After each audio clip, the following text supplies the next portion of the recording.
and a very strong argument that the winners yesterday, the big winners yesterday, were Manchester City, because Liverpool dropping points and Arsenal going 2 points behind them mean that if City win their 2 games in hand, the first of which is against Brentford, means that City win their 2 games in hand, they go top, and that's them in the driving seat at a stage of the season where they could very easily go on and win their remaining fixtures. It's perfect for them, but I think it also started when they was away, obviously in Saudi for the Club World Cup. I think that was the gap where, say, Arsenal and Liverpool, for me, should have tried to capitalise on, and I don't think they did. And Man City come back, playing against a strong Everton team at the time at that place. Everton were playing really, really well.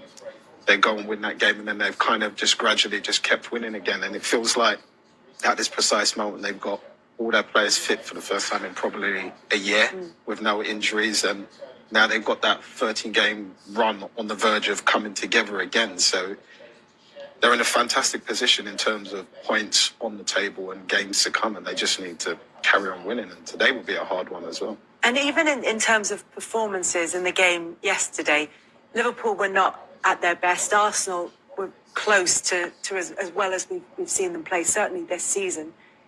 Is there anything in either of those teams that Manchester City will be too worried about, do you think, in terms of the defence and what they saw yesterday? I think with Manchester City, they're a team that they just worry about themselves. They're used to be in this position where it's almost like autopilot. We're going to chase down. We have a little December run where we're undefeated and we just keep going. We can go and win 6, 7, 8, 9, 10 games if we need to. And everyone else has to worry about what we need to do. That's why it's such a big win for Arsenal. Because it's like, we've dealt with one issue here. Can we now deal with everything else? So I don't think they'll be looking at that game with anything or any feeling in particular. They probably thought, oh, that's cute, people are making mistakes, but we just need to handle our business. And as Sean said, when you've got a fully fit team, we saw the difference when KDB came on the pitch and how everyone just felt uplifted. Now you've got everyone fit. It's a very, very scary situation. It is daunting because, like, this is the time of the season where Man City just start doing what they do. You know, they start winning games. And if they, you know, like you said rightly, Sean, Brentford is going to be a tough game. But then Man City will still, you have to fancy them. They can still win that one, even though we know that Brentford causing problems. But they're locked into their headspace of what they need to do now, City. So this is why, again, Arsenal's winning so important, just to stay in touch. Because just in case, you know, Brentford's, like City slip up with Brentford, just in case, you've just got to keep them under pressure, because otherwise, City are going to just stroll it, aren't they? I mean, the other thing is that all 3 sides, as things stand, have it in their own hands because they have to play each other between now and the end of the season. So Arsenal, Liverpool already done. Arsenal have taken 4 points from those 2 games. But Manchester City have yet to play Liverpool and they've yet to play Arsenal. So it's Liverpool at Anfield and Arsenal at the Emirates between now and then. That's the first game after the international break at the end of March. So in the next 7 Premier League fixtures, if Manchester City beat Arsenal and beat Liverpool, then you start to think the title could be done by the start of April. They could be in an unassailable lead.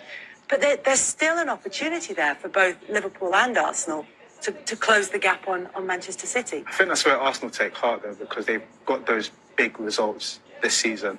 I think a lot of people with their commentary on Arsenal speak about how they're different, playing very differently to last season. They're being a bit more dogged. It's not as free-flowing. And maybe we'll see something change in the latter part of the season. But they've shown that they can get the big results. The issue with Arsenal now is, can they continue to just get a string of results? We've seen the Premier League. You need to be able to win relentlessly. And that's where the question mark is, because we actually haven't seen that from this team yet. We've seen it from Liverpool, we've seen it from City. So I guess they've built almost a siege mentality. And in some ways, maybe those celebrations were for the fans. It's almost like everyone's against us, but we can pull together now. And we'll see what happens. But you look at City. City have been here, done that so many times. It's almost second nature that as soon as we get to this part of the calendar year, we know what time it is. And I think that is the scary thing to contend with. They've done it so many times before.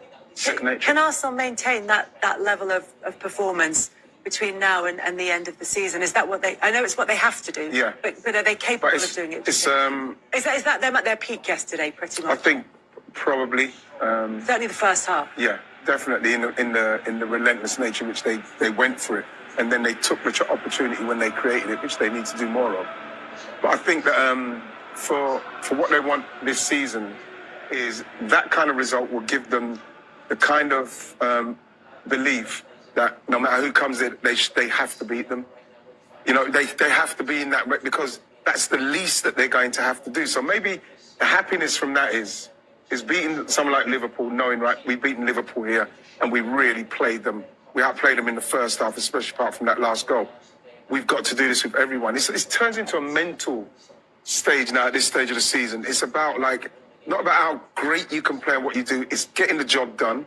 And that is what Arsenal have to learn to do this season, which they probably didn't do last season, is getting the job done, going away and not losing and making sure you win your home games. Because you know that City will do that. The intensity yesterday, given it, all the buzzwords around Liverpool under Jurgen Klopp have been about the intensity and the pressing and all the energy, everything like that. That's what Arsenal showed yesterday, particularly that first 45 minutes. And then later on in the game when it all just slightly descended into a bit of chaos towards the end. But in that first half in particular, they were first to everything. They were on the front foot. They were very clever in the way they did it. I think they stifled Liverpool very early in the game. Liverpool couldn't come to terms with it. They were setting traps around McAllister, for me personally, because they know sometimes he takes a bit longer on the ball.